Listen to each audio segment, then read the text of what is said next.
सुकून के अंदर जहां हम सो रहे हैं, जहां हमने डिसाइड किया कि अपना सर रखना है, वो जगह कितनी ज़रूरी है। आपने तकिया इतने गौर से आज तक कभी उसका मुतालिया नहीं किया होगा कि जितने गौर से हम आपको करवाने लगे हैं तकिया का मुतालिया इस सेगमेंट के अंदर। क्यों? क्योंकि देखिए कभी कभार आप सो के उठते हैं और सुबह आपको लगता है कि मैं फ्रेश उठूंगा, लेकिन आपके गर्दन में दर्द हो रहा होता है, आपके ऊपर की रीढ़ की हड्डी के ऊपर वाले पार्ट में दर्द हो रहा होता है, आप सारा दिन बहुत ज़्यादा स्ट्रिक्ट और टाइट पोजीशन में गुजारते हैं, जिसकी वजह से आपका दिन अच्छा नहीं गुजरता, आपका काम इम्पैक्ट होता है। और ये तमाम चीज़ें हो सकता है ऐन मुमकिन अगर आपने कोई हैवी लिफ्टिंग नहीं की, अगर आपने कोई ऑड पोस्चर में बेंड नहीं किया, तो कसूरवार हो आपका अकड़ जाती है गर्दन। सुबह उठते हैं हम कहते हैं पता नहीं मैं तो गर्दन हिला भी नहीं पा रहा हूँ। तो व्यूअर्स को क्या आज आयशा की भी गर्दन अकड़ी हुई थी और फिर मुझे बड़ा इत्तेफाक मुझे महसूस हुआ जब हमने सोचा कि आज ही हमने फैसला किया है कि हम इसके ऊपर काम करेंगे, इस सेगमेंट के ऊपर कि तकिया कितना इंपॉर्टेंट है। और वाकई में मुझे महसूस हो रहा था कि मेरे तकिए का ही मसला है। बहरहाल जी, हमारे साथ इस वक्त मौजूद हैं फिजियोथेरेपिस्ट हैं फ़ायज़ा बतूल साहब, उनसे हम करते हैं बात। और तकिया कितना इंपॉर्टेंट है इसका अंदाज़ा हम इस बात से भी लगा सकते हैं कि हम मुख्तलिफ जब भी सेलिब्रिटीज़ को देखते हैं, स्टार्स को देखते हैं, वो भी ट्रैवल करते हुए, जैसे रिजवान आपको याद है, वो अपना तकिया जहाँ पर भी जाते थे अपना तकिया जो है ना वो साथ लेकर जाया करते थे। तो क्या तकिया इतना ज़्यादा इंपॉर्टेंट होता है कि आपकी परफॉर्मेंस को भी इम्पैक्ट कर सकता है, स्पेशली अगर आप एक स्टार हैं और जाकर आपने ना ग्राउंड के अंदर परफॉर्म करना है। ज़रा ये समझने की कोशिश कर लेते हैं। फ़ायज़ा बतूल साहिबा हमारे साथ मौजूद हैं। अस्सलाम वालेकुम फ़ायज़ा, कैसी हैं आप? अल्लाह का शुक्र, आप बताएं। बिल्कुल ठीक ठाक। ये बताइए, ये तकिए के बारे में हम ही इतने ऑब्सेस्ड हैं या वाकई में लोग होते हैं? नहीं, तकिए के बारे में सारे लोग ऑब्सेस्ड होते हैं ऑब्वियसली। अब देखिए सबसे इम्पोर्टेंट तो ये चीज़ होती है कि आपकी स्लीप पैटर्न कैसा है, आप प्रॉपर तरीके से सोए हैं। जब आपका प्रॉपर पोस्चर अच्छा होता है, आप प्रॉपर तरीके से सोते हैं, तभी आपका दिन अच्छा हो सकता है। ठीक है, तो इन केस आपका तकिया अच्छा नहीं है, लाइक टू लो है, इधर टू हाई है फॉर योर नेक कर्व, तो वो आपको स्ट्रेन भी कर सकता है, अनकम्फर्टेबल स्लीप कर सकता है, तो जिसकी वजह से आपका पूरा दिन जाता है, लाइक आप फ्रेश नहीं होते, पेन हो सकती है, स्टिफनेस हो सकती है, मल्टीपल चीज़ें होती हैं। तो अगेन यही लोगों का होता है कि आइडियल पिल्लो क्या है, लाइक किस तरह का पिल्लो होना चाहिए।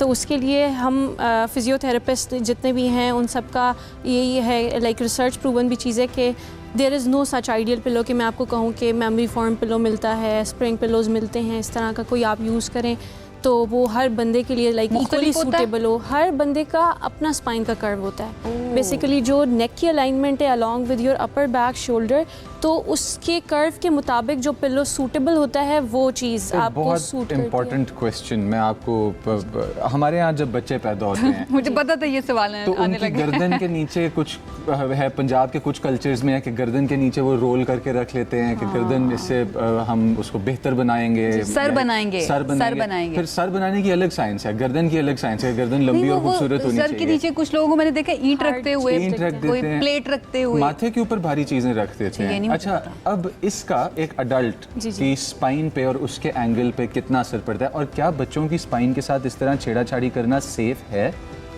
देखिए हर तरह की यहाँ पे हैं, लाइक ऑब्वियसली जो एक चीज़ कल्चरल उससे फॉलो हो रही है, अगर उसका साइंटिफिक उसमें देखा जाए तो इस तरह से सिग्निफिकेंस तो नहीं है। रिसर्च बेस्ड अगर चीज़ें देखें तो एविडेंस उस चीज़ को सपोर्ट नहीं करता। लाइक आप इनफैक्ट जो माथे के ऊपर रखते हैं उससे भी अब साइंस मना करती है कि ये चीज़ें नहीं करनी चाहिए। सर इंटेलेक्ट जो है बच्चों का वैसा नहीं होता। मुझे लगता है थोड़ी R&D इसके ऊपर भी कर लेनी चाहिए, हमारे सवाल की यही वजह ना हो कि हमारे सर बचपन में जैसे बनाए गए ना, उन्होंने हमारे दिमाग को कहीं ना कहीं मैनिपुलेट कर दिया। हाँ जी, वो तो लाइक सर की शेप तो एक अलग चीज़ है, वो उसके लिए करते हैं, बट जो नेक होल्डिंग की चीज़ है, स्पाइन का कर्व है, वो नेक होल्डिंग के साथ आता है। जब बच्चा 3 मंथ्स में नेक होल्डिंग करता है तो उसका कर्व डेवलप होता है। साइमल्टेनियसली जिस तरह से वो बैठना शुरू करता है तो उसका बैक का कर्व आता है।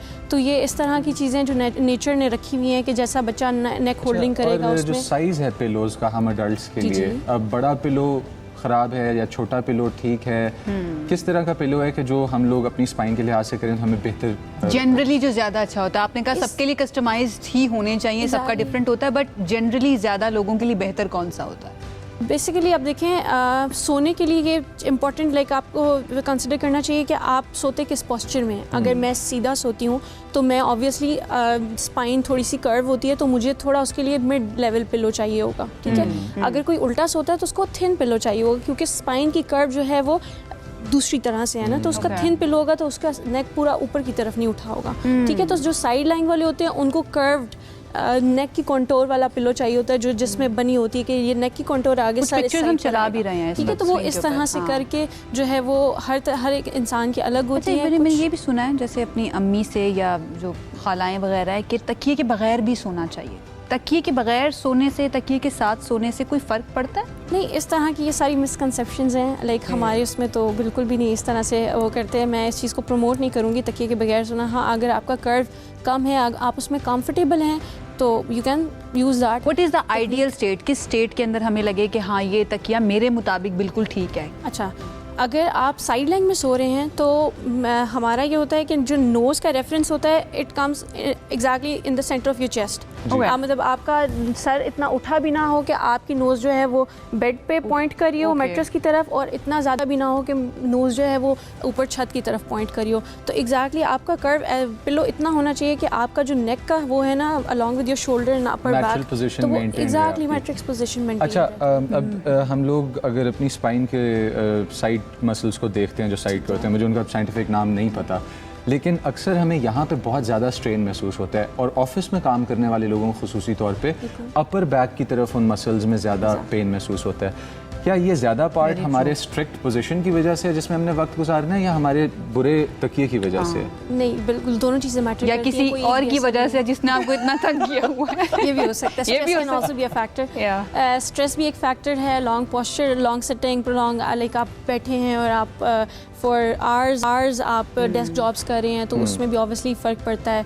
और इसके अलावा जो है आपका पोस्चर बहुत मैटर करता है। बहुत सारे इस तरह के लोग हैं हमारे पास फिजियो सेंटर्स में आते हैं, राउंड शोल्डर, फॉरवर्ड नेक, तो इस तरह के पोस्चर लोगों ने अडाप्ट कर लिया जिसकी वजह से बैक पे हम बने होते हैं। अच्छा, अगर मैं आपसे पूछूं, मुजम्मिल को देखें, मुजम्मिल थोड़ा सा यूं होके बैठे ज़रा, इनका पोस्चर ठीक है? अगर आप राउंड शोल्डर्स हैं, नेक का पोस्चर ठीक है इनका। नहीं, मसला क्या है? राउंड शोल्डर, राउंड, इसका क्या मतलब होता है? पेक्ट का स्ट्रेच, आगे हमारे पेक्टोरल्स मसल्स होते हैं, उनका स्ट्रेच ओकेजनली करना चाहिए। लाइक स्ट्रेचिंग एक्सरसाइजेज आप लोगों को वैसे भी अपनी डेली रूटीन में करनी चाहिए। अगर आप मेरा देखें तो आपको क्या लग रहा है? नहीं, मुझे आपका ठीक लग रहा है। Very good. ये अपना पूछने से पहले आयशा सीधा करके बैठ गई है, फिर कह रही है मेरा ठीक लग रहा है। नहीं, this is my normal state है ना। ये होता है ना, बंदा खुद से भी करता है कोशिश और स्ट्रेचेस वगैरह। अच्छा, अगर हम इसको थोड़ा कैसे अगर चेंज करें, फॉर ऑफिस गोइंग लोगों का जो ज्यादा डेस्क जॉब्स कर रहे हैं उनका पोस्चर इस तरह हो जाता है नॉर्मल डेली लाइफ में भी अगर साइडवेज देखें। अब इसको करेक्ट करवाएं कि किस तरह से ये करेक्ट होना चाहिए। सबसे पहले तो आप जो है ना हेड को स्ट्रेट रखेंगे, ठीक है। आपने जितना भी ऑफिस का जो आपका डेस्क है उसकी हाइट इतनी अप्रोप्रिएट होनी चाहिए कि आपका स्क्रीन का जो है आपके आई लेवल पे आए, ठीक है, थोड़ा सा ऊंचा करके। और आप एक्सटर्नल माउस यूज़ करें, लाइक वो लैपटॉप और उसके लिए आपको झुकना पड़ता है टाइपिंग के लिए, तो वो उसके लिए एक्सटर्नल माउस यूज़ करें, एक्सटर्नल कीबोर्ड यूज़ करें, ब्रेक्स लें। लाइक अगर शोल्डर लाइक स्ट्रेट होने चाहिए, लाइक फॉरवर्ड बनिए, बैक सपोर्ट रखें पीछे और स्ट्रेट होके बैठें और अपनी चेयर को आगे ड्रैग करें विद योर सिस्टम। अच्छा, वो तो उन्होंने कर लिया, ये उन्होंने कर लिया डेस्क के ऊपर। इसका क्या करना है? कम यूज़ करना। इसका ये बताएं क्या करना है? मोबाइल का क्या करना है? ये कितना ज़्यादा इफेक्ट करता है? मैं सीरियसली पोस्चर पे आपकी लाइक पोस्चर आप किस तरह से रख रहे हैं ये चीज़ होती है। फिर आपके जब स्क्रीन टाइम ज़्यादा होता है ना, आपके जो अपर बैक मसल्स है, अपर ट्रेपीजियस सबसे ज़्यादा वो स्ट्रेस में आता है। अच्छा, जब हम लेट के फ़ोन इस्तेमाल कर रहे होते हैं, तकिया भी हमारा ठीक नहीं है, तो क्या ये उसके अंदर ऐड करता है हमारी प्रॉब्लम के अंदर या नेक पेन के अंदर? एग्जैक्टली ऐड करता है, क्योंकि ये स्ट्रेन बढ़ाता है। आप कॉन्टीन्यूसली बैक पे अपना सर पीछे करके रख रहे हैं, तो जिसकी वजह से आपके मसल्स ना स्टिफ हो जाते हैं, लाइक थकावट का शिकार हो जाते हैं। क्योंकि ऑब्वियसली हम जितने भी हैं पाकिस्तानी मेजर, हम इतने ज़्यादा एक्टिव नहीं है, लाइक हमारे मसल उस तरह से कंडीशन नहीं है। तो हल्की सी भी चीज़ होती है ना, ऑकवर्ड पोजीशन हो गया, ऑकवर्ड पोस्चर हो गया, कोई पिलो ठीक नहीं है, तो उसकी वजह से ना मसल्स बहुत ज़्यादा ना स्टिफ हो जाते हैं। जैसे हम कहते हैं ना, चोक पड़ गई है, मसल टाइट हो गया, पट्टा खिंच गया। अच्छा, इसको मसाज, अब अगर फिजियोथेरेपी मैसर नहीं, कोई इलाका ऐसा या आपको एक्सेस नहीं है फिजियोथेरेपिस्ट तक, तो जो नॉर्मली बच्चों का आ जाते हैं, यार थोड़ी सी मेरी कमर तो दबा दो या मसाज तो कर दो, क्या वो चीज़ें वाकई हेल्प करती हैं या? किसी हद तक करती हैं। मसल अगर टाइट है तो हम उसको मायोफेशियल रिलीज एक टेक्निक है, ठीक है, मसाज टेक्निक है, उसके थ्रू हम रिलीज करते हैं टाइट मसल। और गरम टकोर भी हेल्प करती है। आपके मसल्स जो है ना वो सॉफ्ट मतलब रिलैक्स हो जाते हैं। बट उसके बाद भी हम लोग ये चीज़ अंडरस्टैंड नहीं करते। हमारे पास बहुत सारे इस तरह के पेशेंट्स आते हैं, मेरा खुद का यही मेन पॉइंट है कि हम पेन रिलीव कर देते हैं, हम मसल को स्ट्रेच कर देते हैं यूजिंग स्ट्रेचिंग एक्सरसाइजेज, बट अगर हम उसकी स्ट्रेंथनिंग पे काम नहीं करें और मसल की इंड्योरेंस बिल्ड नहीं करें तो अब वो रिकरेंट हो जाता है प्रॉब्लम। यानी कि रेजिस्टेंस वर्कआउट, हल्का फुल्का एग्जैक्टली स्ट्रेचिंग, ये चीजें चलता है साथ। अगर वो नहीं करेंगे तो आपका पोस्चर ठीक करने नहीं की होगा। बात करें, मसाज की बात करें, मुझे टेम्पटिंग लग रही है आप लोगों की बातें ना, मेरा अब दिल करने लगा। मैं आपके पास आऊंगी, मैं वापस आऊंगी आपके पास। Thank you so much Faiza Thank हमें you. ज्वाइन करने के लिए, and you been really helpful कि किस तरह से तकिया आपका पिलो आप अब हेल्प आउट करता है। तो आपने भाई अपने मुताबिक देखना है जिस पोजीशन के अंदर या जिस वो क्या कहते हैं उसकी चौड़ाई जी, या फिर थिकनेस, जी। कि कितनी थिकनेस जो है ना वो आपके लिए ज़्यादा बेहतर है, ये आपने खुद से डिसाइड करना है कि कैसे आप ज़्यादा कंफर्टेबल होते हैं। और अगर आपने काम ज़्यादा ख़राब कर लिया है तो फिर आपको फिजियोथेरेपिस्ट जो है ना उन्हीं के पास जाना पड़ेगा। थोड़ी देर के लिए तो आपको मसाज कराने से सुकून मिल जाएगा, लेकिन अगर आप चाहते हैं कि आपकी मसल स्ट्रॉन्ग हो, दोबारा से ये प्रॉब्लम ना हो, तो उसके लिए आपको जाना पड़ेगा किसी एक्सपर्ट के पास। इसके साथ ही एक ब्रेक की तरफ हम